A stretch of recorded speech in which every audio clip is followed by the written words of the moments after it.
Welcome to another program of Student Readers. My name is Doerr, and I invite you today to listen to the readers, the 5th grade students at Mount St. Mary's. We hope you enjoy their stories.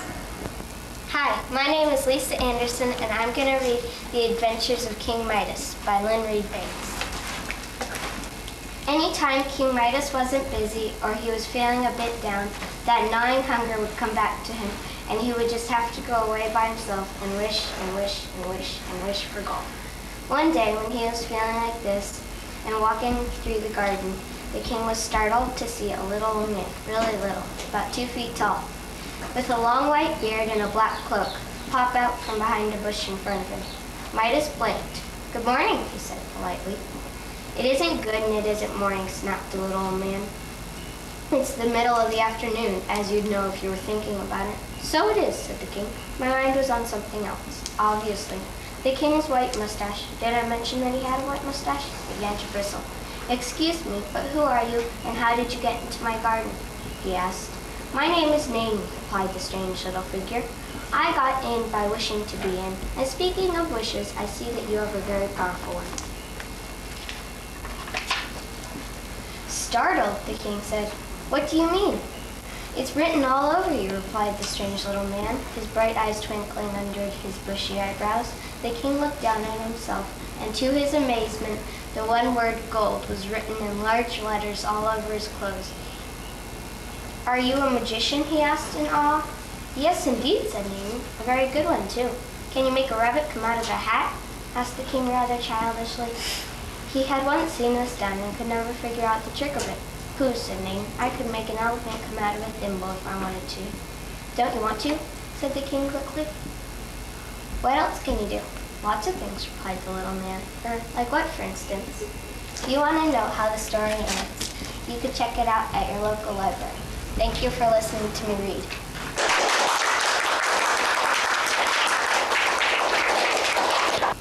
Hi, my name is Nicole, and I'm going to read I Thought My Soul Would Rise and Fly.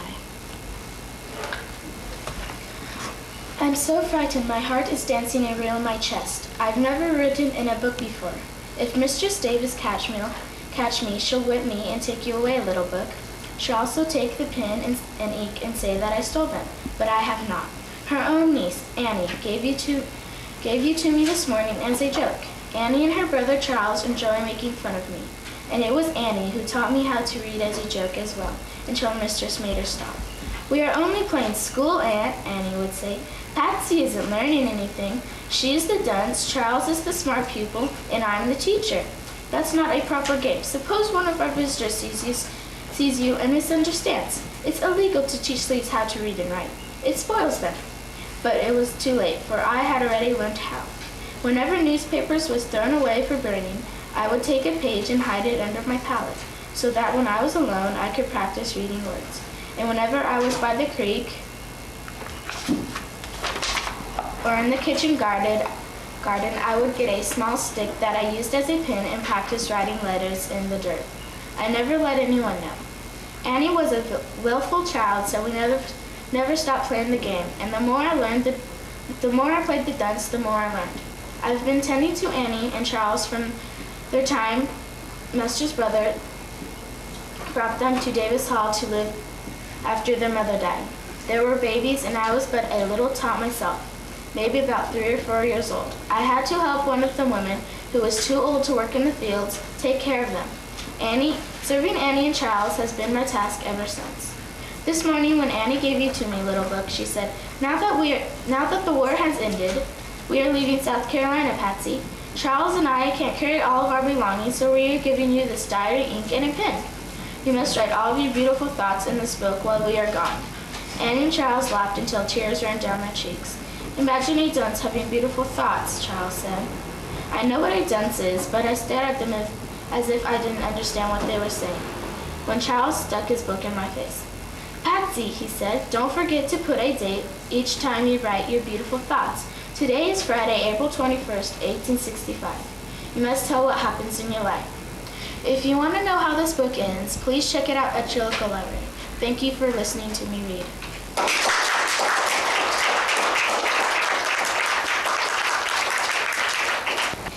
Hi, my My name is Ryan Weaver, and the book I'm reading from is The Hobbit by J.R.R. Tolkien.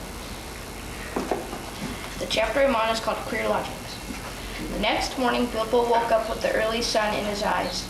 He jumped up to look at the time and to go and put his kettle on, and found he was not at home at all. So he sat down and wished in vain for a wash and brush. He did not get either nor tea, nor toast, nor bacon for his breakfast, only cold mutton and rabbit. And after that he had to get ready for a fresh start. This time he was allowed to climb on the eagle's back and cling between his wings. The air rushed over him and he shut his eyes.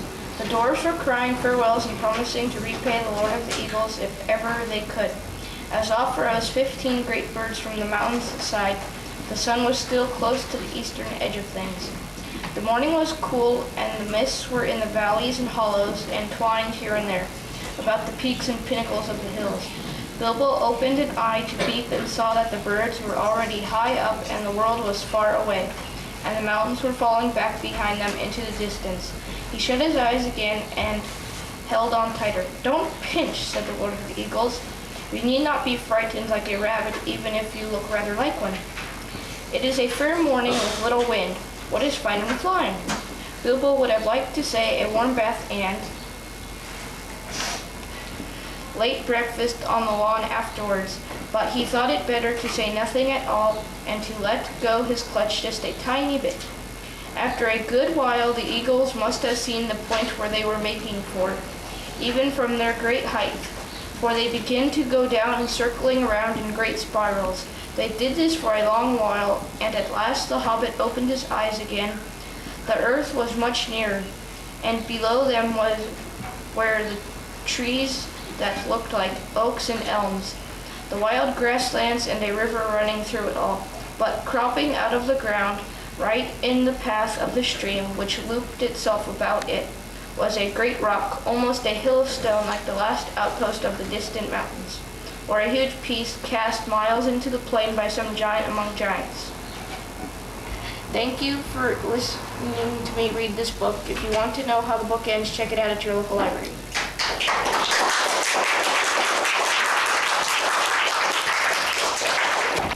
Hi, I'm Marshall McCurry, and I'm reading They Made the Revolution, 1776.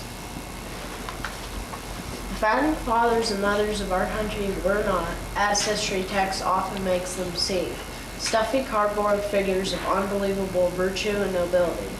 They were, of course, emotional flesh and blood people with no lack of human weaknesses.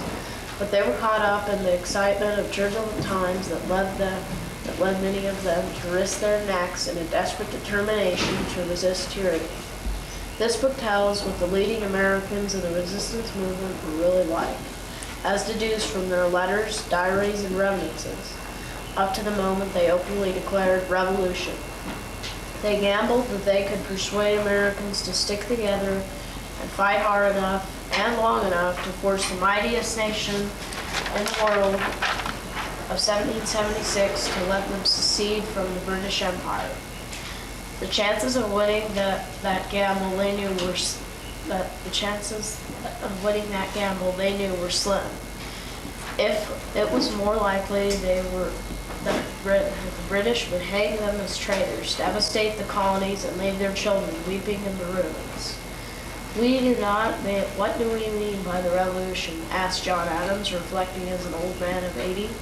The war with Britain, that was no part of the revolution. It was only the effect and consequence of it.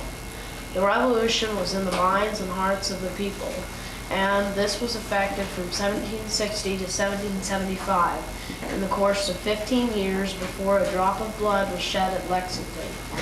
Not all the great patriots of '76 were signers of the Declaration of Independence. Many of them were not at the Second Continental Congress to sign it, but, like Washington and Patrick Henry, were busy working elsewhere for independence. No woman signed, but the spirit of Abigail Adams, Martha Washington, and Martha Jefferson unquestionably left the unique imprint on the birth of freedom. We first meet to get to know each patriot up to the crucial day in his or her life, June 7th, 1776, when Richard Henry Lee of Virginia stood up at the Congress to propose that the United Colonies are and of right ought to be free and independent states.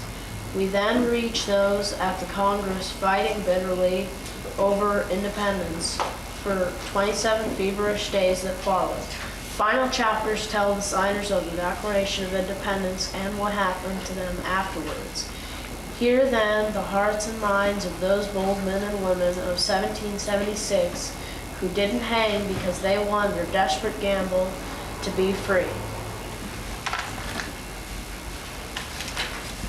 Thank you for letting me read this book. If you'd like to know how the book ends, check it out at your local library.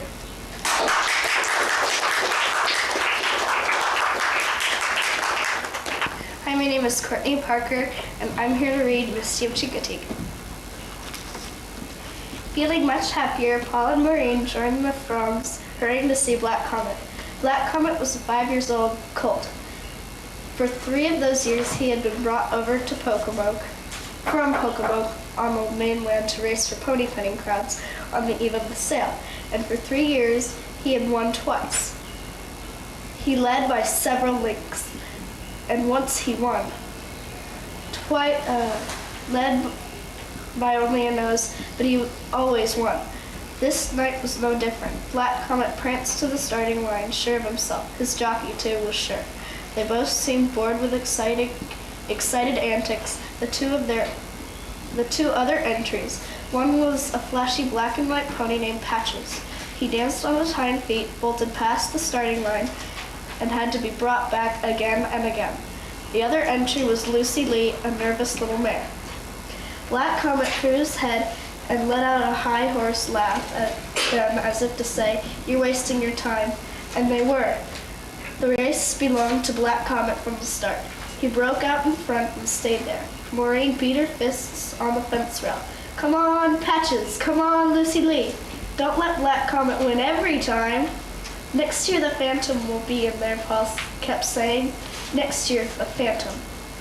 Just as Black Comet crossed the finish line, a bolt of lightning split the sky. At the same instant, Paul felt a strong hand grip his shoulder. It was Grandpa Bean. His face was spattered with dirt, his clean blue shirt in ribbons. "The squall ain't a promise no more," he shouted against the rising wind. "It's here. Paul, you stay and help the chief. Maureen, you come home with me. And Paul, if the storm gets too heavy," he called back over his shoulder, "you take shelter in our truck. It's backed up nigh the coal pens." The grounds burst into a noise and confusion. The wind whined, it caught the tent flaps, snapping them like whips. White paper programs spiraled through the air, driven first one way, then the other. Thank you for listening to me read this book, and if you'd like to know how it ends, check it out at your local library.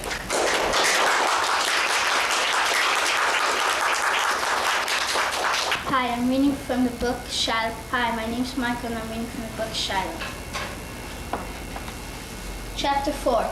"Marty," Dad says when we're round the bend, "sometimes you haven't got the sense to shut up. You can't go telling a man what to call his dog." "But I'm mad, too. Better than calling him Get or Scram. Judd has the right to name his dog anything he likes or nothing at all. And you have to get it through your head, and that's his dog, not yours, and put your mind to other things." The Jeep bounces along for a good long mile before I speak again. "I can't, Dad," I say finally, and this time his voice is gentle. "Well, son, you got to try." I eat my peanut butter and soda cracker sandwiches with Dad and noon, plus the zucchini bread Miss Elson had left in the mailbox for him. And after all the Sears catalogs and mail is delivered, we head back to the Citrusville post office. I get my Coca-Cola at the gas station while Dad finishes up and we start home. I forget all about looking for cans and bottles. The can I'm holding is the only one I got. Judd goes hunting near every weekend. "Don't he?" I asked Dad. "I suppose he does. You can shoot at just about anything that moves." "Of course not. You can only shoot at what's in season." I'm thinking how about a year ago I was fooling around up on the ridge and come across a dead dog. A dead beagle. with a hole in its head. Never said anything because that's what was there to say. Someday out hunting got a dog by mistake, I figured. It happens, but the more I think on it now, I wonder if it wasn't Judd shooting a dog on purpose, shooting one of his own dogs that didn't please her. Dad's still talking. We've got a new game warden in the country. I hear he's plenty tough. Used to be a man could kill a deer on his own property, anytime if the deer was eating his garden. Warden would look the other way, but they tell me the new warden will find you good. Well, that's the way it ought to be, I guess. What if a man shoots a dog, I asked. Dad looks over at me. Dogs aren't ever in season, Marty. Now you know that. But what if a man shoots one anyway? That dog will be up to the sheriff to decide what to do, I guess. The next day I start early and set out on the rain road to Friendly with a plastic bag. Get me 11 cans, but that's all. Could walk my legs off for a year and not even have enough to buy half a dog. The questions I try not to think about before came back to me now. Would Judd want to sell Shiloh at all? Thank you for listening to me to read. If you want to see how this book ends, check it out at your local library.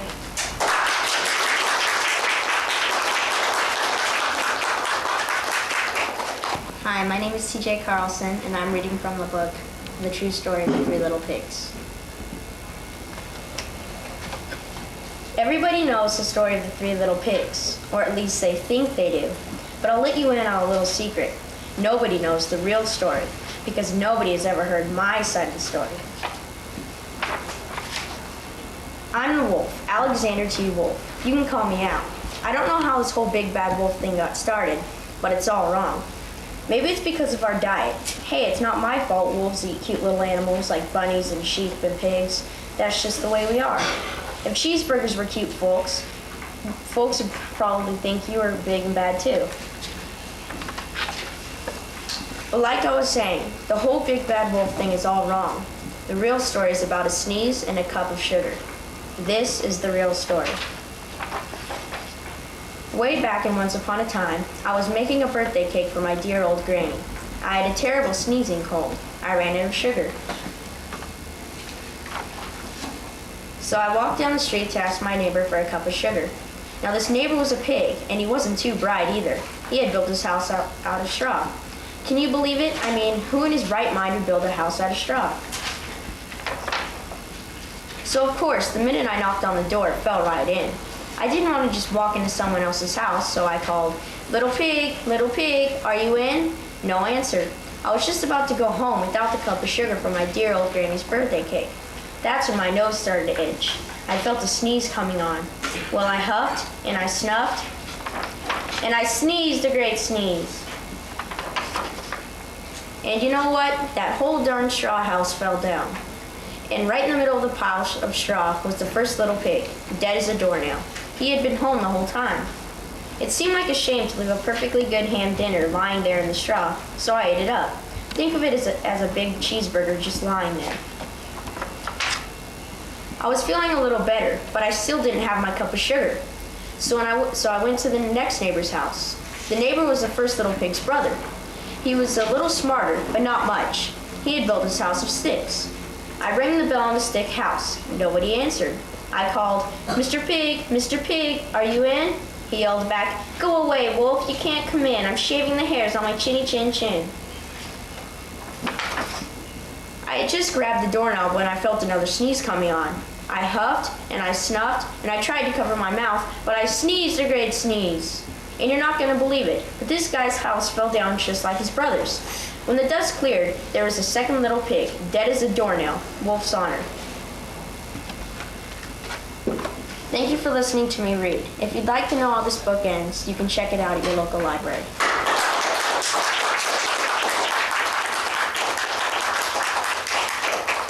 Hi, my name is Kevin Blakemore. I'll be reading Red Wolf by Brian John. Chapter 16. At the camp of Clooney the Scourge, the Red Army was girding itself up for war. Weapons were being sharpened upon churchyard headstones. Under the critical eye of Redtooth, a band of rodents was gnawing off a length of planking from a rickety gate fence at the rear of the church. Others collected stones to fried ammunition for slings, while some coiled ropes around their body. Inside the church, Clooney sat up in the choir loft, the image of barbaric authority. He held the scourging tail in one claw, while in the other was his war standard, topped by the ferret skull with the addition of the tattered tapestry square depicting Martin the warrior. He gazed proudly at it as his armor addressed him for war.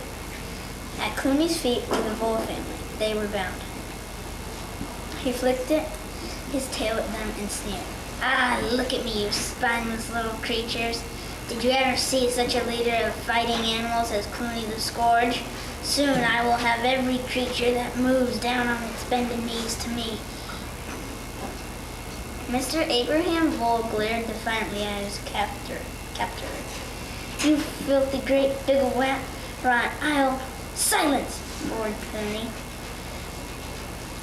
"Hold your tongue, Vole, or I will deal with you right here and now before I set out to conquer your precious abbey.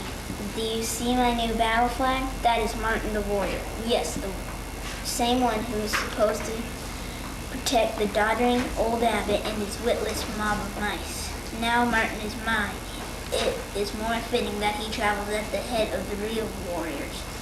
He will lead us to victory." Thank you for listening to me read. If you want to see how this book ends, check it out at your local library.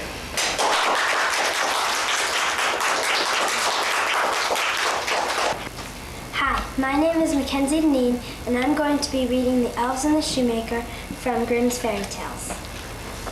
There was once a shoemaker, through no fault of his own, became so poor that at last he had nothing left but just enough leather to make one pair of shoes. He cut out the shoes at night as to set to work upon the next morning. And as he had a good conscience, he laid himself quietly down in his bed, committed himself to heaven, and fell asleep. In the morning, after he had said his prayers, he was going to get to work, and found the pairs of shoes made and finished, and standing on his table. He was very much astonished, and could not tell what to think. And he took the shoes in his hand to examine them more nearly. And they were so well made that every stitch was in its right place, just as if they had come from the hand of a master workman. Soon after a purchaser entered, and his shoes fitted him very well, he gave more than the usual price for them, so that the shoemaker had enough money to buy leather for 2 more pair of shoes. He cut them out at night and intended to set to work the next morning, but when he got up they were already finished, and a customer gave him so much money that he was able to buy leather enough for 4 new pairs. Early the next morning he found the 4 pairs also finished, and so it always happened.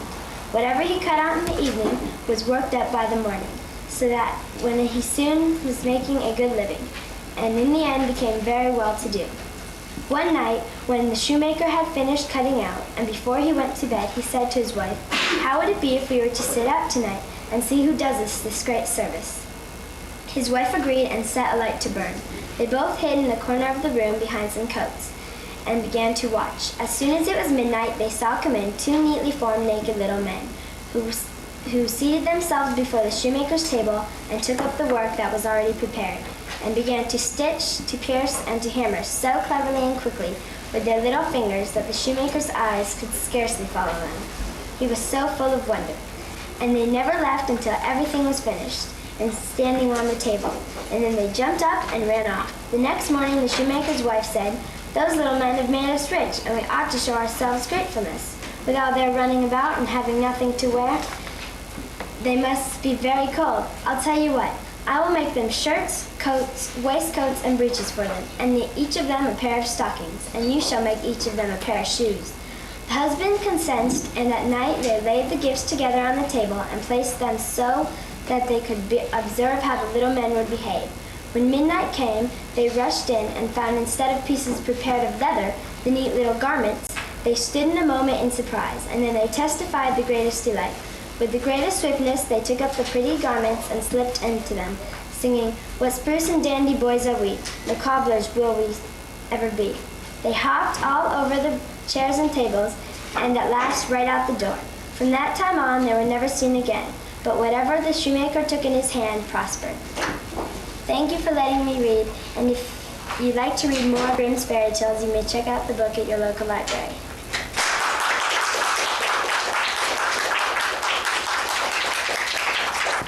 Hi, my name is Jessica Pinkham, and I'm going to be reading the tale of Tom Kitten.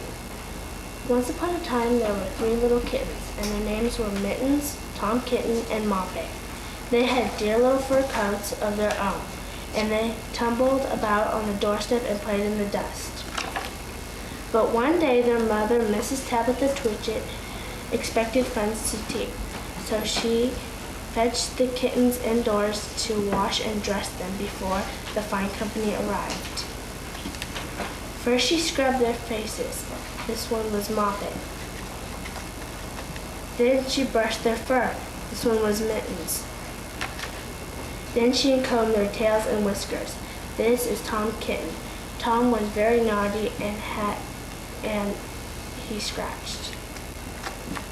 Mrs. Tabitha dressed Moppet and Mittens in clean pampers and tucks, and then she took all sorts of elegant, uncomfortable clothes out of the chests of the drawers in order to dress up her son Thomas. Tom was very fat, and he had grown several buttons burst off. His mother sewed them back on again. When the 3 kittens were ready, Mrs. Tabitha unwisely turned them out into the garden to be out of their way while she made hot butter toast. No, keep your flocks clean, children. You must walk on your hind legs. Keep away from the dirty ash pit and Sally Henny Penny, and from the pigsty and the puddle ducks. Moppet and Mittens walked down the garden path unsteadily, pleasantly. They torn upon their pampers and fell on their noses. When they stood up, there were several smears. Thank you for listening to me read. If you'd like to know how this story ends, check it out at your local library.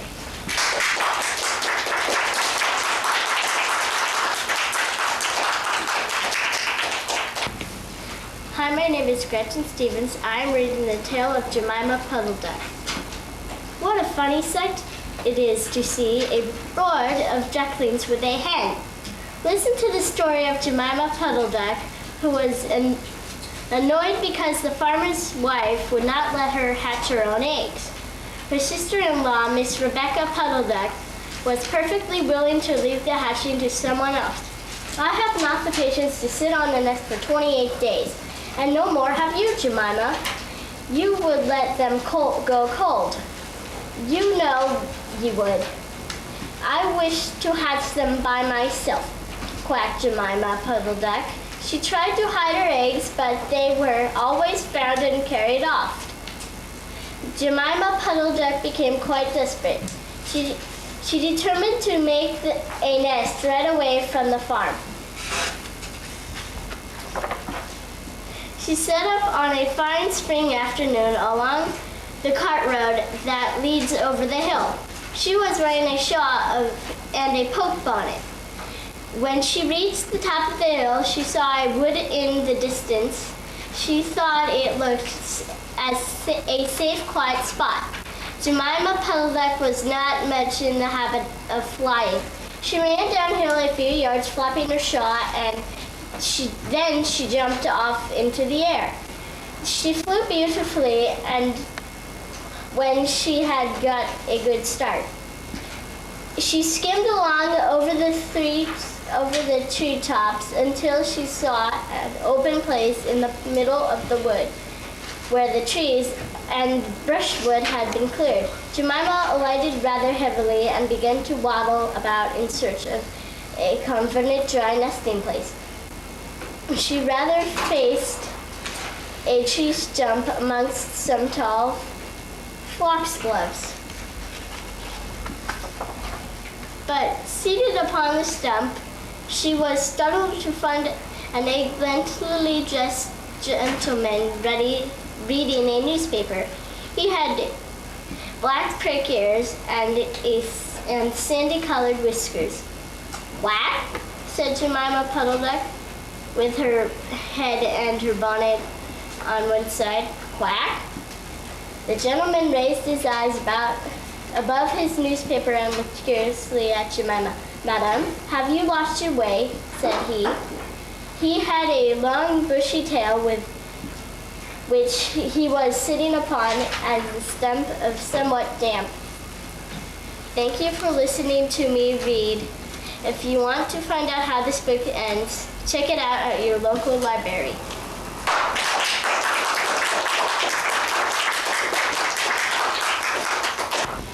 Reading is fun. Reading rocks. What rocks? Reading. And what school do you go to? Mount St. Mary's. And what grade are you in? 5th grade. And what rocks? Reading.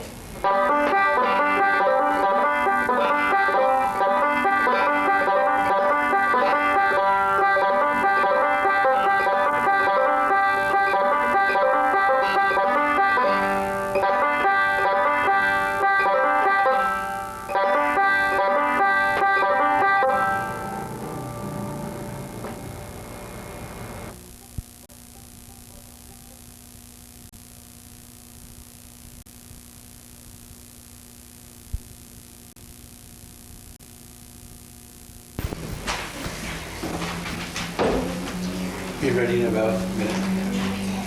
Number 1.